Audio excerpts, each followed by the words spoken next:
Mike Huckabee, U.S. Ambassador to Israel. Shalom. Shalom. Thank you very much for having us here at your offices here in Tel Aviv. First of all, how many days has it been since you came into your office? I think I've only been here about 5 weeks, but it's feeling like about 5 years because I have not come up for air since I got off the airplane at Ben Gurion. Exactly. You've been used to coming to Israel, being Yeah. very ceremonial, saying how you love Israel and truly loving Israel. And now it's challenging, diplomatic issues. First of all, how's the experience? It's been wonderful. I mean, I'm absolutely loving the opportunity to serve, to be able to be appointed by the president to do this job is incredible. I didn't ask him for it, never lobbied for it, never had a conversation with him about it until the day he called me a few days after the election.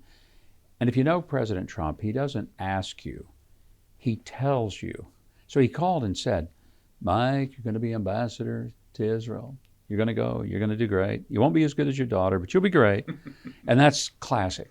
Wow. And so you don't turn him down, not at something like that. So what is he telling you these days? What is he telling and not asking you regarding really, for example, the operation in Gaza? Because there have been rumors that Trump said he's fed up. He doesn't want to see the war. We know that he wants to be a peacemaker. Sure. So what really is the policy or even the pressure coming from the U.S. now? Well, I would say who isn't fed up with the war?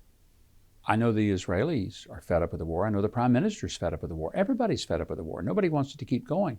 But the reason it's kept going is because Hamas will not come to the conclusion that the president laid out for them. You're not having a future here. You're not going to govern and rule here. You're not going to be militarized here. That's what President Trump has made very clear. So I think the American position is an unchanged one. And when people try to make it that he just almost wants the war to end at any cost, well, that would defy himself, what he has said repeatedly. The fact is, he would love the war to end. So would I. So would you. So would the prime minister. There's no one but Hamas that wants to keep this going.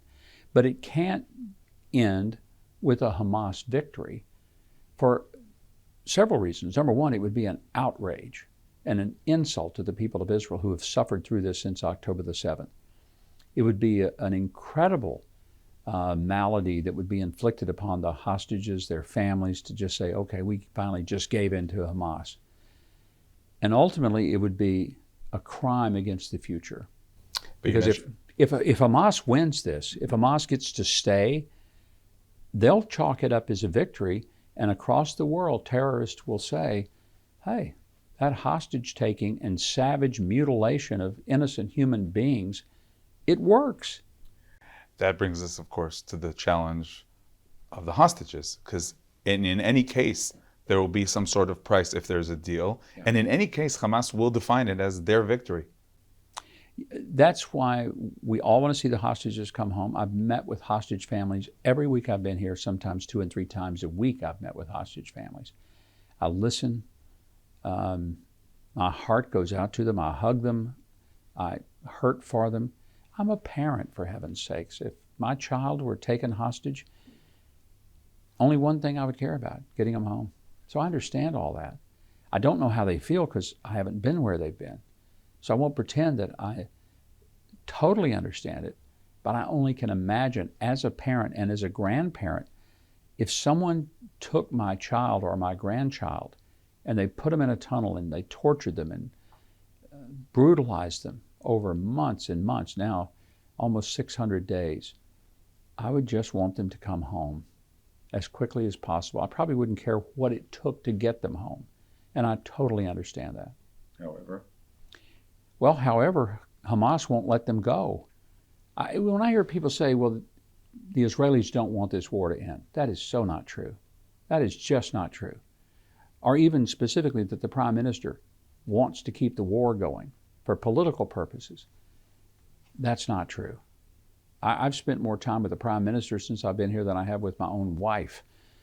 I told him the other day that if I spent any more time with him, that he's going to have to put me on his family health insurance plan as a dependent. Mm-hmm. But the reality is that... So that shows us how much coordination there is? There's an enormous level of coordination. I'm going to tell you something.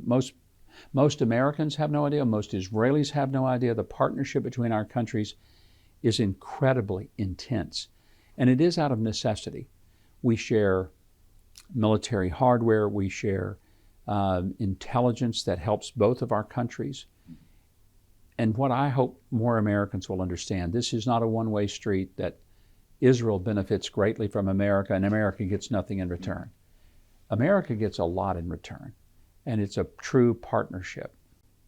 How do you see the declaration that is coming now from the UK, France, Canada, basically against Israel's war against terror, against Hamas? I'm disgusted by it, utterly disgusted. It's such an outrage that what should be educated, thoughtful European nations, and in this case a North American nation, Canada, would come out and blame Israel for what's happening in Gaza rather than blame Hamas and put pressure on them. They're the ones that won't come to any significant agreement to get the hostages out and end the war. The war could have ended October the 8th. Hamas could have surrendered. These are people in particularly France and the UK. Do they not remember their history in World War II? How did the war end? Did it end with Churchill saying, you know what, this has just gone on too long. Let's just call it a draw. They bombed the heck out of Germany. And thousands upon thousands of civilians ended up dying by those bombings. But if it had not been for that, maybe that war wouldn't have ended. I just don't think the Brits have any business telling Israel how to prosecute a war that they're fighting, not only to avenge the slaughter of their own people, but a war that stops Hamas from staying there, because Hamas has vowed, even as recently as 2 weeks ago, that if they have the opportunity, they will do it again. Many Israelis were trying to understand, why didn't President Trump hop over for a visit if he came to the area? It's a simple thing. His trip to Saudi Arabia, Qatar, and the UAE was an economic development trip, and it's nothing about saying it's a snub to Israel. No, it wasn't. He goes a lot of places, and as a president, this was his focus. It's his focus domestically back in the United States, is business development. When you saw him come out with the tariff issue and say, every country in the world, we're going to create a level playing field, and if you treat us a certain way, we'll treat you the way. Mm-hmm.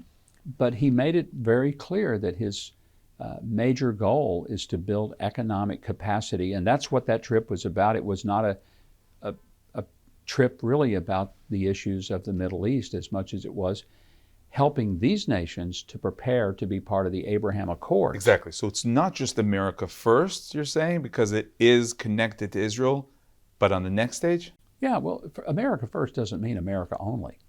I mean, if it did, then he wouldn't have ever gone to Saudi Arabia, Qatar, and the UAE. So even people in the MAGA movement, and I consider myself one of them, you don't look at it and say, oh, TikTok, the game is locked, nobody else can play. We're going to be Americans, and we're never going to leave our borders, and we're going to stay here.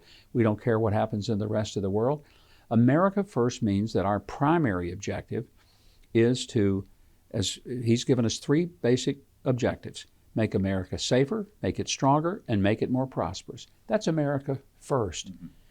But to do that, it doesn't mean that America is America only, that we live without understanding that we live in a world, in a neighborhood, and that we benefit from trade, from tourism, from normalization of and recognition of other countries. So really, regarding the normalization, did he come back, President Trump, with any new conclusions, insights regarding the possibility, really, of these Abraham Accords becoming bigger? I don't know if I would use the word conclusions, but did we advance the cause? Absolutely we did.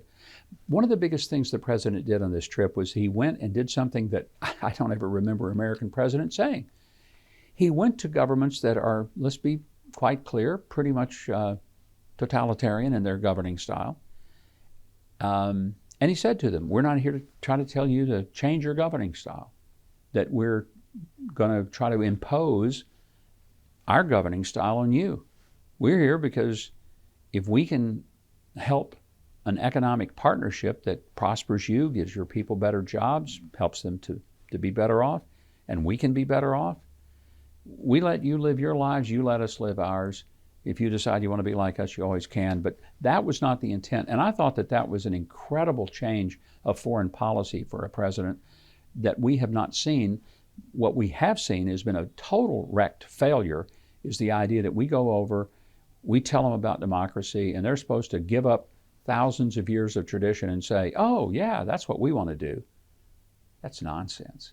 The president's being realistic. Now, regarding the Abraham Accords, there is a fear in Israel that the price for the next stages of the Abraham Accords will be the more concessions, maybe even establishing a Palestinian state. And people are saying establishing a Palestinian state as a result of October 7th? Yeah, I don't hear anything on our side, even intimating something like that. This is not trying to force Israel to do something. This is understanding we already have a partnership with Israel. My gosh, we have as tight a partnership as one can have. Israel is not just a friend or an ally. It is a partner. You may ask, well, what is the difference? Well, a partner is more like a marriage. So we're in this for the long haul. And I made a comment this week at the World Jewish Congress, and I said, folks, let me explain. A partnership is like a marriage in that we're never going to get a divorce because neither side can afford to pay the alimony. We are that entrenched with each other. This is a relationship that goes to the bone.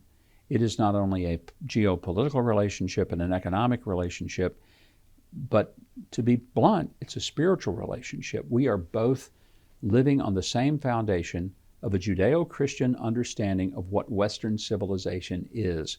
We can't escape that. We are inseparable. Regarding a Palestinian state? Well, regarding a Palestinian state, that's not something the U.S. is going to impose because it's not our business. Israel is a sovereign nation. It'd be like if Israel did a resolution and it got in the Knesset and said, we demand that America give Texas back to the Mexicans. Seriously? How do you think that would go over? Do you think that would be well received in the United States? We're not that dumb. Regarding the negotiations with Iran, we're hearing messages from the U.S., don't worry, it's a first stage. If we need to, we'll go, of course, to the next military stage. But some may say, look what happened with the Houthis. Maybe President Trump will say, you know what? The Iranians said they'll be okay with us. And the next day they'll fire something towards Israel like the Houthis did. I think people need to remember what the president has said about the Iranians. They're not going to have a nuclear weapon. They've got to be agreeable to total dismantlement and a complete loss of capability. They're not going to have enriched uranium.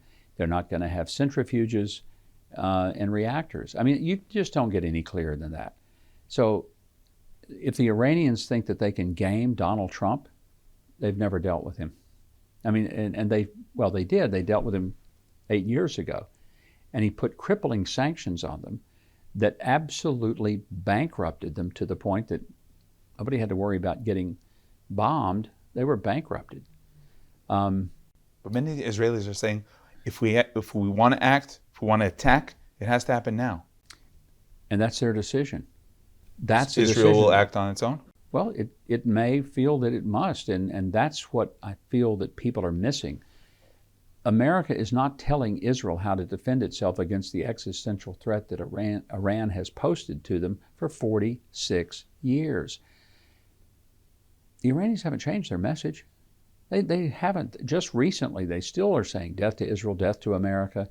And I want Americans to remember that their quest and aspiration doesn't end at the Mediterranean. So why sit with them at the negotiation table if they're saying at the same time, death to Israel, death to America? Yeah, but I think it's a matter of you have to give it a chance. You have to at least show the world that you have given the Iranians an opportunity to act like civilized people, to show that they want to be real neighbors in the world. Just another question about America First and the hostage issue. Everyone was very happy to see Dana Alexander coming home, of course. But I heard members of hostages' families who were actually, before it even happened, said, you know what might happen? Trump will get into office, help the Americans, which is, of course, understandable. We have also the fallen Americans. But then he'll say, you know what? Take care of it on your own, Israel. He's not given any indication that he is wiping his hands of what's going on in Gaza with the hostages. He's also the one that said, you know, let's gear up some humanitarian aid, but let's make sure it doesn't go into the hands of the monsters of Hamas. So he's been consistent. If people would listen to what the president says and not what some unnamed source is telling the Washington Compost, I think people would relax in Israel a lot more. By the way, President Trump answered my question at the White House regarding sovereignty in Judea and Samaria and said, we're going to have a statement soon. That didn't happen. Do you think that the U.S. will support sovereignty in Judea and Samaria? I think the Israeli U.S. sovereignty? recognizes, speaking of sovereignty, Israel is a sovereign country. That's a decision that Israel has to make. The U.S. doesn't make the decision. I'll tell you what the Americans have done, and I think people need to remember this.